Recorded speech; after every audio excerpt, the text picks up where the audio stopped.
Symbology of the Bible, Volume 2. Runes and Trojans. Another alphabet of interest is the runic alphabet.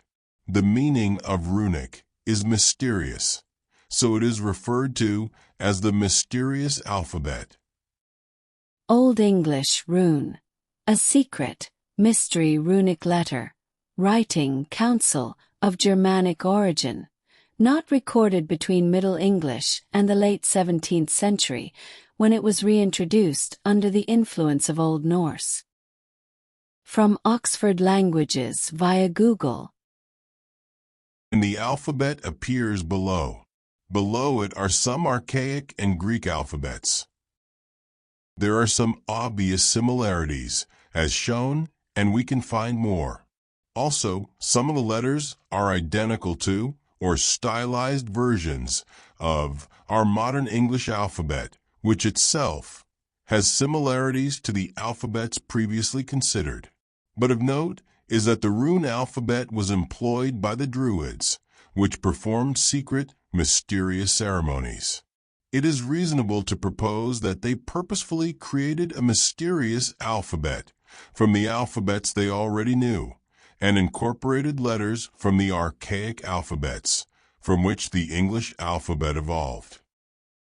The purpose of the analysis of alphabets is to establish that peoples that used them had a common origin in the past and did not simply adapt another people's alphabet, but carried their native language along, which evolved through the generations. We can add support to previous proposals by examining the Trojan War. When the factions that Homer identifies as participants are located on a map, we see this. There is an obvious east versus west alignment, and as shown below, Troy controlled access to the Sea of Marmara via the Hellespont waterway. But the question is, was this a war between two different indigenous peoples? To begin that discussion, we have this from a well-reputed encyclopedia. By the editors of Encyclopaedia Britannica, Edit History. Helen in Greek mythology, king of Phthia, at the northern end of the Gulf of Euboea, son of Deucalion, the Greek Noah, and Pyrrha, and grandson of the Titan Prometheus. He was the eponymous ancestor of all true Greeks, called Hellenes in his honor. The Hellenes consisted of the Aeolians, Dorians, Ionians, and Achaeans, traditionally descended from and named for Helen's sons, Aeolus and Dorus, and his grandsons by his third son, Xuthus, Ion and Achaeus. So, Helen was actually a male, and Helen of Troy is a literary device to indicate that the Trojans desired to control all of the Hellenes, and thus the other Greeks formed an alliance to rescue the Hellenes from the Trojans. Another interesting piece of information is the map below. The title indicates settlements of Greeks and Phoenicians. This is because they are a related people, and the Greek alphabet is based on the Phoenician because of that. And no doubt, many of the people indicated in the areas on the map above were Danites. Furthermore, the Trojan pantheon of gods mirrored the Greek Olympian gods, but prioritized deities like Apollo, who was their patron, Aphrodite, Ares, and Artemis.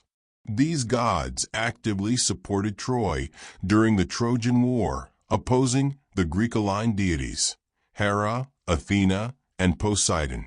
The Trojan royal house also revered Zeus, although he remained largely neutral. Key gods siding with Troy were 1. Apollo, the primary protector of Troy. He supported the city and its heroes, particularly Hector. 2. Aphrodite, daughter of Zeus and protector of her son, the Trojan hero Aeneas. She also favored Paris for selecting her in the judgment of Paris. 3. Ares, the god of war, who sided with the Trojans, partly due to his alliance with Aphrodite. 4. Artemis joined the Trojan side to support her brother Apollo. Key divine influences on Troy were 1. Zeus, while officially neutral, to allow fate to unfold. Zeus often aided the Trojans, particularly when pressured by Thetis, to bring glory to Achilles, despite intending to uphold the prophecy of Troy's fall. 2. Poseidon. While he helped build the walls of Troy along with Apollo, he favored the Greeks due to a previous grudge against the Trojan royal family. From the AI overview. So, we can connect the Romans, Greeks, and Trojans as related peoples. This explains the parallel pantheon of deities, which are most likely for the majority deified ancestors. Jupiter is Zeus Pater or Father Zeus, read right to left. Of note is the statement from the Encyclopedia Britannica that there was a Greek Noah. He was, in fact, Noah, and his story was brought westward by the people who migrated west. Also, here is an excerpt regarding Greek creation myths according to one source. Greek creation myths by Daphne Eliot. In the beginning, chaos, an amorphous gaping void encompassing the entire universe and surrounded by an unending stream of water, ruled by the god Oceanus, was the domain of a goddess named Eurynome, which means far-ruling or wide-wandering. She was the goddess of all things, and desired to make order out of the chaos.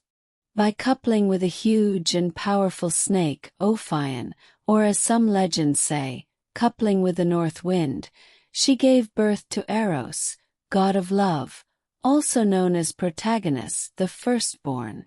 And the author continues with this. Gaia and Uranus married and gave birth to the Titans, a race of formidable giants. Gaia was able to spirit the baby Zeus away to be raised in Crete, far from his grasping father. In due course, Zeus grew up, came homeward, and into immediate conflict with the tyrant Cronus.